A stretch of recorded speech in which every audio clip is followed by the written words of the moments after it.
Just in, fresh na fresh 40 minutes ago mga kasembreros, grabing pasabog ni Alden Richards sa kanyang Instagram mga kasembreros. Tapos damit ni Jericho Rosales at ni Mayor Mark Alcala magkapareho din mga kasembreros.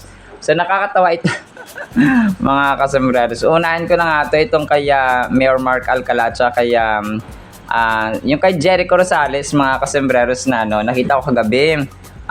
Parang sabi ko na mamukhaan ko tong damit na to, parang kapareho ng design doon kay Mayor Mark Alcala mga kasembreros. So di ba sabihin niyo na naman twinning di ba ano to na si Jericho Rosales yung kapareho niya ng damit na parang yun parang barong Tagalog, tapos may mga abubot na design mga kasembreros sa kanyang damit na yun parang kapareho or may similarity kay Mayor Mark Alcala mga kasembreros. So ito yung sabi natin na hindi lang natin siya napapansin sa mga artista, not until na magkalkal tayo at mahanap makita natin mga kasembreros. So hindi ko lang alam kayo nang humusga mga kasembreros. So yung mga tao, siguro may mga designers sila na isang designer and so on mga kasembreros. So kung kaya yung mga designs ng damit nila ay minsan magkakapareho mga kasembreros. So pero hayaan na natin ang mga tao na mag-overthink mga kasembreros. So tapos yun, si Sir Alden, nagulat talaga ako dito sa kanyang post na parang parang sa UP, hindi ko lang sa UP Diliman ba itong shoot niya mga kasembreros na ginawa. Or yung ibang pictures na kinuha mga kasembreros, kasi ito nga yung parang sa oblation run image dun sa harap ng UP mga kasembreros, or parang iba. Sabi dito ni Alden, so Vivo, part ito ng kanyang Vivo endorsement mga kasembreros. Ito yata yung sinute niya na nakaraan na flash natin na may behind the scenes siya mga kasembreros sabi ni Alden Richards sa kanyang caption ay distance shots, light work with my Vivo X300 Pro and its 200 MP Zeiss Apple telephoto camera with a Vivo Zeiss 235X telephoto extender.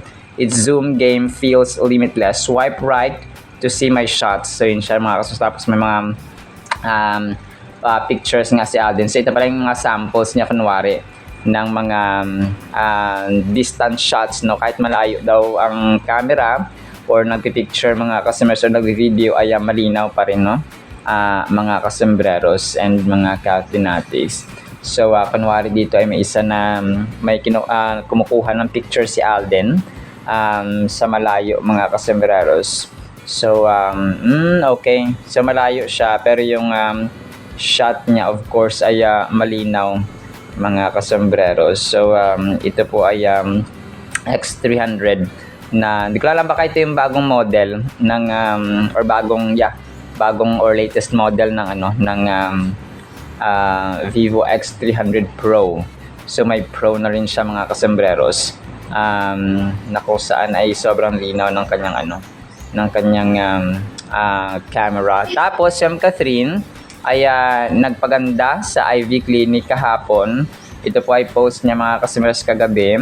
So hindi ko na nahabol kasi nga medyo maaga tayo natapos. Kasi nga sobrang maraming emergency na mga ginagawa siya kasembrero. And by the way po sana pa i-follow niyo po ang aking nanay or subscribe sa kanyang YouTube channel. Sa YouTube mga kasembreros, Consuelo Namis Gallego ang kanyang pangalan. Medyo hindi pa maganda ang camera mga kasembreros, kailangan pang pag-ipunan ang camera mga kasembreros kasi hindi siya gaanong maganda.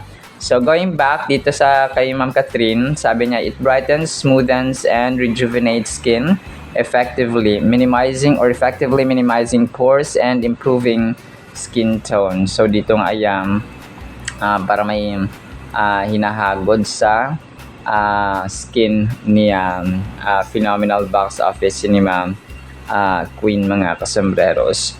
So baka may event na naman si Ma'am Catherine mga kasembreros. So today is March 4.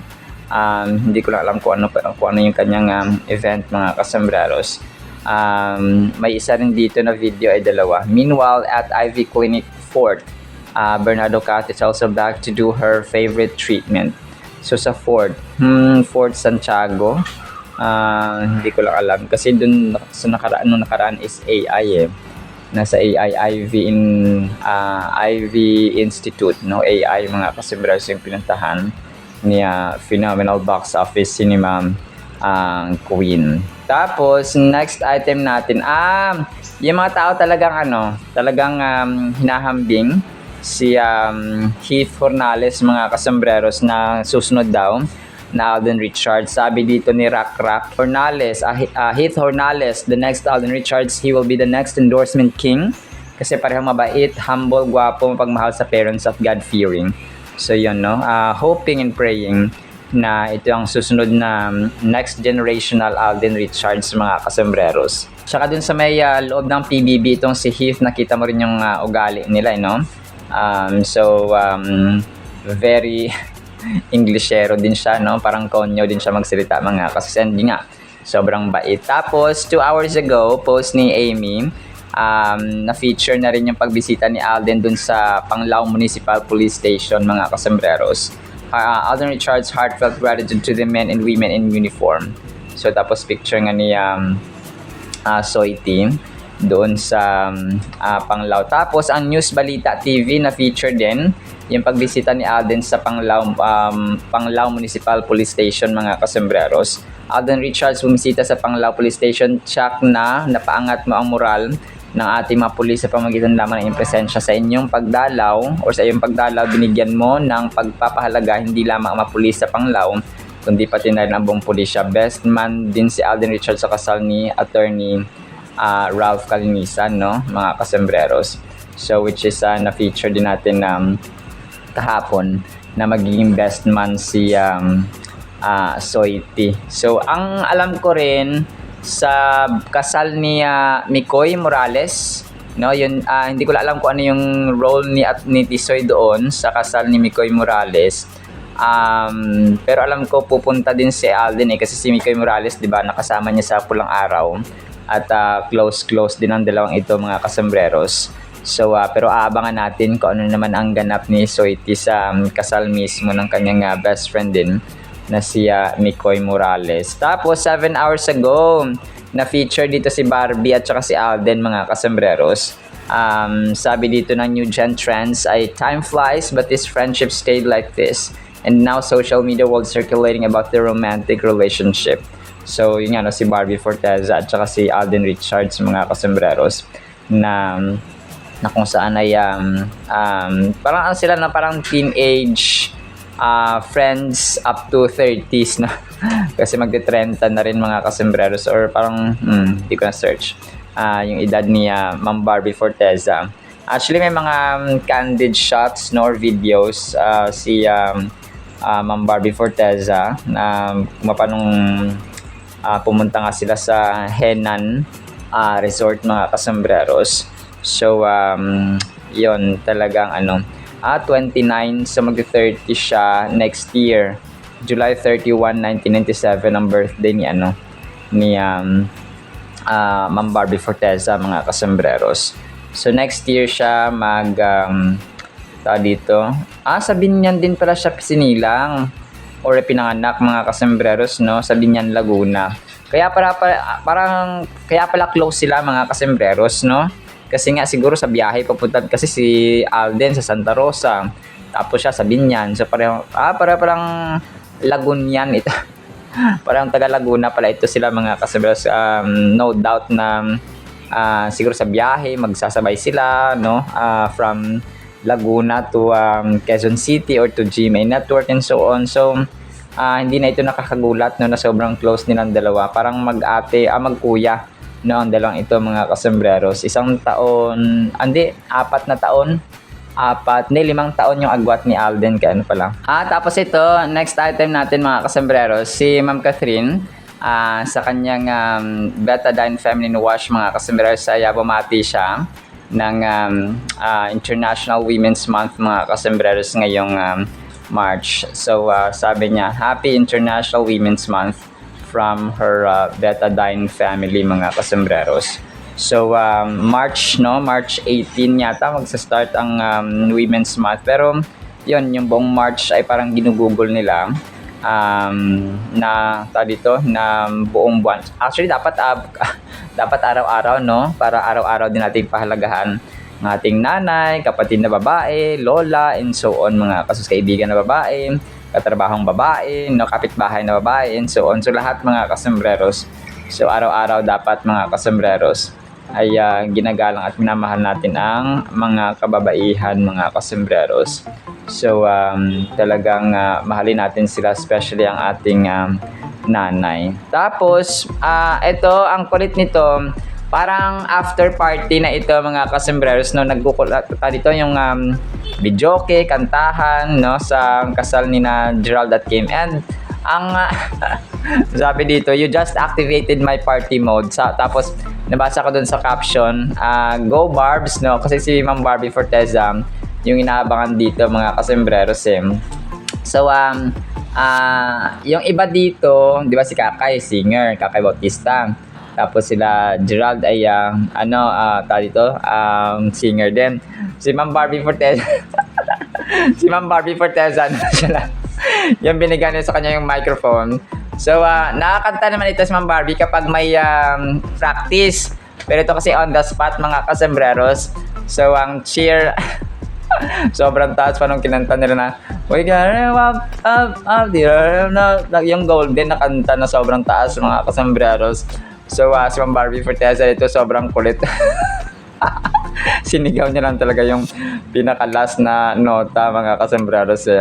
So sobrang kulit lang niya, Barbara, mga kasombreros. So parang si Alden dito wala, no. Tapos speaking of Alden, may bumisita kahapon sa kanyang dito sa kanyang McDo branch sa Santa Rosa Bayan, mga kasombreros, dun nga sa Heritage, na kung saan ay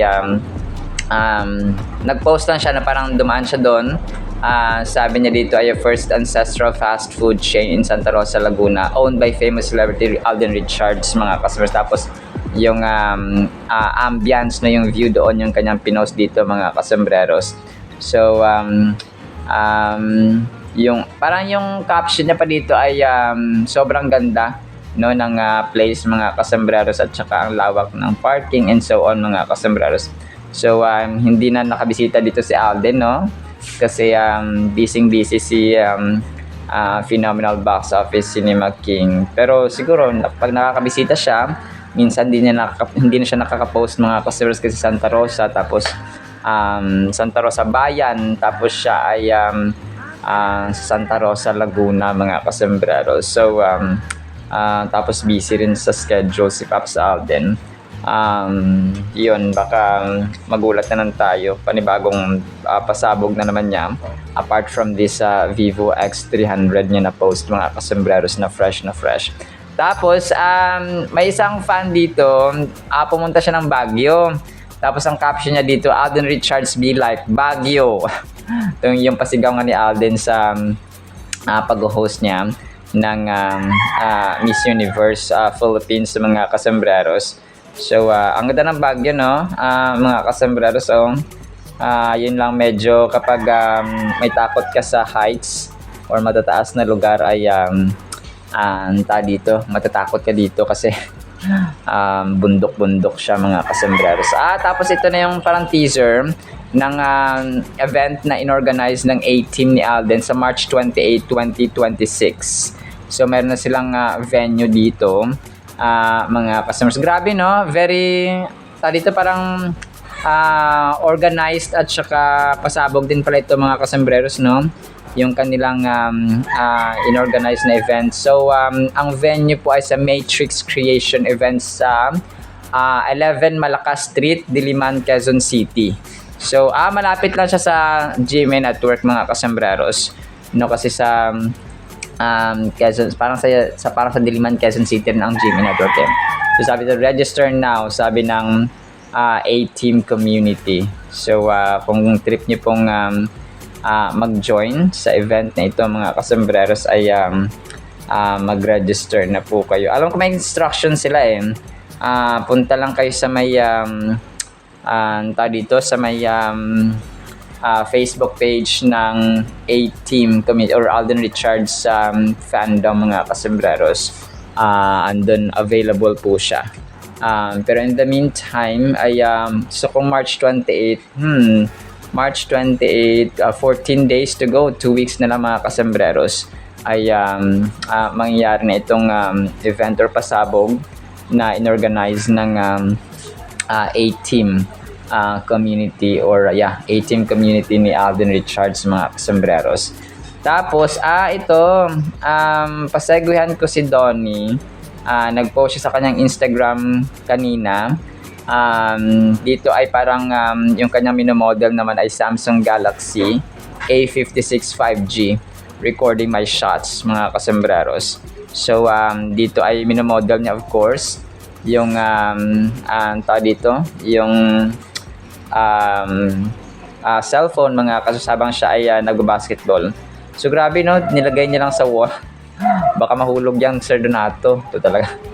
So tapos may isa pa siya dito na parang dalawang, actually apat, pero dalawa lang yung kinuha kong videos mga kasembreros para isama dito sa ating vlog. Yung isa naman dito ay nakapatong siya sa mataas na hagdanan. Parang naglalaro siya doon mga kasembreros. So kahit malayo yung zoom niya, ang linaw pa rin. Naglalaro si Donato. Sobrang kulit niya Sir Donato dito mga kasembreros. Tapos last item natin, ito may fans dito na parang tinanong siya na kung sino yung parang hinahangaan niyang artista na babae na kahit walang makeup or no makeup challenge mga kasembreros. So ang napili niya dito ay si Ma'am Catherine na kung saan ay nagagandahan siya mga kasembreros. Pero sige, play ko to mamaya para mapakinggan po natin at ma-appreciate po ninyo mga kasembreros. Alright, so yun na kasi sa ating Kathleen items at Donbell items mga kasembreros pakinggan natin itong mga videos na ating ipi-play at of course ang salita ng Panginoon na sobrang mahalaga sa ating buhay. Isang pinagpalang araw po sa bawat isa. Hey everyone, it's Kath and I'm wishing all the women out there Happy International Women's Month. Ang prettiest without makeup. Si Catherine, parang girl crush yan ng lahat, pati babae. Ngayon, lalaki, babae. Gustong-gusto siya kasi ang ganda-ganda niya. Anong part ng mukha niya gusto mo? Yung ilong, tangos ng ilong niya, nakakaingiti. Benta na natin yung ilong mo, palit natin kay Catherine. Gusto nga parayin nun. Paparayin na daw siya. Hatching siya. Okay rin. Sa'yo naman. Ikaw naman, sino pretty without makeup? Si Catherine din kasi subaybay ko siya simula sa Super Ingo. Ay, oo. Oo, si Makisig, di ba, Morales? Hindi mo ba kilala yun? Hindi. Yun yung part, yun si Ingo. Si Ingo? Siya si Ingo, hindi mo siya kilala.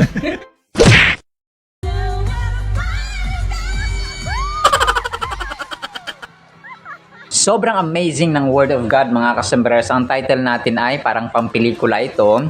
Una, huli, dakila, lingkod. O, di ba? Para bang movie, no? Ang ating verse po ay mabasa natin sa Mark chapter 9 verse 35. And he, Jesus Christ, sat down, called the 12, yung disciples, and said to them, if anyone desires to be first, he shall be last of all and servant of all. Napakaganda ito mga kasembreros. Alam ko isa ito sa pinakamahirap gawin yung maging, kung gusto mo daw maging dakila, kung gusto mong may angat, kung gusto mong maitaas, ay maging lingkod ka. No, ikaw yung, kung gusto mong mauna, dapat maging huli ka. Kung gusto mong maging dakila, dapat maglingkod ka. So, kaya ganun po ang title natin mga kasembreros. So, ang paglilingkod po, yung act of service, ay isa yata ito sa pinakamahirap gawin, no? And we're not talking about public service or being public servant mga kasembreros. We're talking about individualism. No? Kung sa ating tahanan ay pinapractice ba natin yung isa sa mga love languages kasi ito mga kasembreros. Kasi meron tayong giving, di ba? Yung gifts mga kasembreros, yung may mga taong very generous, no, love language nila yung quality time, no, yung pag nag-spend time sa iyo ang isang tao ay yan po yung love language niya, no? Ibig sabihin mahal ka niya kung kaya siya naglalaan ng oras mga kasembreros. And isa yata yung isa yata yun sa quality time, isa yung quality time sa isa rin sa pinakamahirap na love languages mga kasembreros, yung physical touch, no? Yung mga taong kunwari ay parati sila nagtatap sa'yo, parang kinikare ka through a physical touch mga kasembreros, and so on, no? Tapos may mga yung affirmation, no? In-encourage ka through words, no? Isa yun sa mga love languages as well, na nagpapakita na mahal ka ng isang tao kapag nagmo-motivate siya, in-encourage ka, pinapayuhan ka parati, and so on mga kasembreros. So ito, isa sa mga love languages itong service. So sa amin po dito sa bahay, share ko lang po, talagang ako po yung naghahanda ng pagkain ni nanay, no? Kahit na syempre kayang-kaya niya ba yung kanyang sarili. Kasi malakas pa si nanay sa awa ng Panginoon mga kasmas. Walang maintenance. Si lolo ko na 93 years old, wala rin pong maintenance na gamot mga kasembreros, no? Sa awa ng Panginoon. So talagang grasya, no? Dito ko naisip talaga na kapag wala kang iniindang sakit ka kahit matanda ka na, no? Wala kang maintenance sa high blood, wala kang maintenance sa diabetes and so on mga kasembreros, or sa rheuma ba dyan. So napakalaking blessing para talaga sa Panginoon yung magandang kalusugan or mabuting kalusugan mga kasembreros, no? Health is wealth na nga mga kasembreros na kagaya nating naririnig parati. So si lolo ko sa awa ng Panginoon ay wala talaga siyang maintenance na gamot mga kasembreros. Gulay-gulay lang, no? Prayer and Bible and so on. Tsaka peace of mind talagang pag kami nagkukulitan talaga ng lolo ko, parati kami nagkukulitan mga kasembreros. So isa yung may peace of mind ka, no? At saka parati ka masayahin. Isa yun sa mga sikreto mga kasembreros na nagkakaroon ng mahabang buhay at peaceful na pamumuhay ang tao mga kasembreros. So dito ay napakahalaga nito kasi it's about humility at saka servanthood. No, ibig sabihin kung sa bahay napapractice natin yung pagiging yung pagiging servant, no, yung hindi kasi yun hindi yun kawalan. Yung tao sa mundong ito, general thought nila at saka universal idea na kapag ikaw ang kunwari ikaw yung customer tapos pinaglilingkuran ka ng isang waiter, no? Parang tinitingnan nila na mas mataas yung pinagsisilbihan yung customer mga kasembreros kumpara dun sa waiter. So sa mata ng Panginoon, ang waiter ang mataas, okay? Ang customer po ay semi-semi lang kasi nga mas naglilingkod, no? Of course sabihin mo trabaho naman ng mga waiter yan, so dapat maglingkod sila and so on mga kasembreros. Pero nandun yung point na sa Panginoon ang naglilingkod, no? Kung kaya siya nga dito sa mundong ito pumunta siya not to serve but to be not to be served but to serve mga kasembreros. Grabe, no? Jesus Christ set an example, the most perfect, the most ultimate, no? Pinakasukdulang example mga kasembreros na siya po ay naglingkod, no, nung pumunta siya dito sa lupa, no? Sino ba naman ang isang mayor, ang isang congressman, no, ang isang presidente na kaya niyang hugasan ng paa ng kanyang mga miyembro or kanyang mga members? Hindi, no? Sa mundong ito talagang kung sino yung pinaglilingkuran, siya yung hari-harian, no? Siya yung parang dinadakila, siya yung parang inaangat at saka pinupuri parati. While sa harapan ng Panginoon na hindi, no? Kung ba ang public servants, they should serve, no? Hindi nila dapat binabalandra yung mga iba nga hindi naman po sa pagmamayabang sa mga Duterte, no? Pero ayaw nila na si Tatay Digong dati, ayaw niya na pinapaskil yung kanyang mukha sa project na ganito, sa project na ganyan, kasi sabi niya, tatandaan talaga yung sinabi niya na hindi naman akin yan, pera ng taong bayan yan, kung ako ay instrumento lamang, sabing ganon. And may time pa yun na pinapasalamatan siya ng isang OFW, tatay, sabi niya maraming salamat sa tulong mo, ganito ganyan, kasi talaga sa mga OFW, sa mga marino, no, sa mga nagtatrabaho sa ibang bansa, talagang malaki ang nagawa ng dating presidenteng Duterte and maging dito, no, sa ating bansa mga kasembreros. So sabi niya din sa nagpasalamat sa kanya, hindi, trabaho ko ito, pinapasahuran niyo ako, sabi niya ganoon mga kasembreros, kasi nga yung sahod niya ay dito ay galing din po sa gobyerno or sa tao. Grabe, no? Pero nandun naman yung katotohanan na yun, pero only him, kung parang siya lang yung isa sa mga good leaders na pinapaalala sa tao na hindi akin yan. May time pa nga doon na sabi niya, dumalo siya sa isang conference, tapos nakita niya yung bago yung red carpet, kasi nga darating siya. tinanong niya sa mga tao, binili niyo ba ito? Sabi niya gano'n. Sabi ng mga tao, oo. Magkano bili? Parang 100,000 or parang basta malaki yung amount mga kasi sabi niya, sayang, pinambili na lang sana ng pagkain ninyo. Sabi niya gano'n ng dating presidente. Grabe, di ba? So parang mga maliit na bagay na ma-appreciate mo mga kasembreros na ano, parang iba pala talaga no, ang ganong uri ng leader. So nandun siya para maglingkod at hindi para paglingkuran mga kasembreros.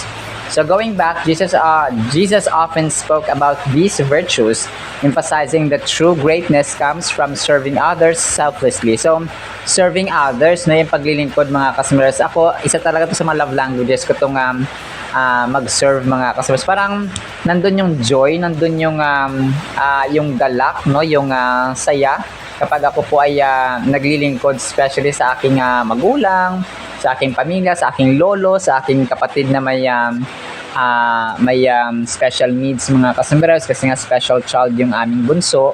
Ako ay natutuwa no kapag ako po ay naglilingkod sa kanya, pinapakain sila, inaaruga and so on mga kasembreros. So hindi ko po ito sasabi para magmayabang ha.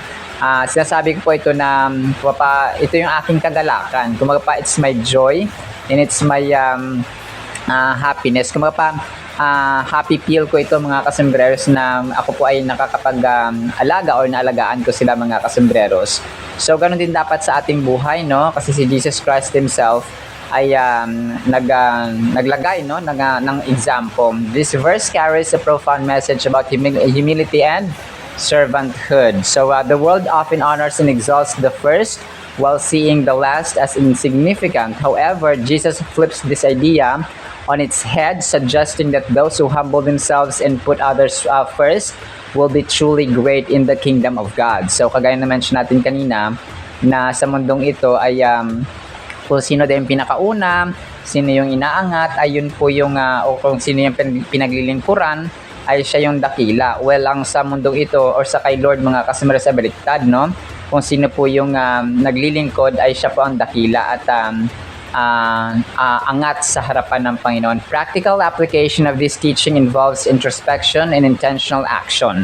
So intentional talaga dapat mga kasembreros yung ating gagawin dito na paglilingkod, hindi lamang yung kung meron lang camera, kung meron lang mga tao na nakaharap sa iyo, parang sugar coating ba, yung parang ang tawag dito yung parang pakitang tao, no, people pleasing mga kasembreros. Hindi po ito dapat yun. Reflect on areas in your life where the pursuit of recognition may overshadow opportunities for service.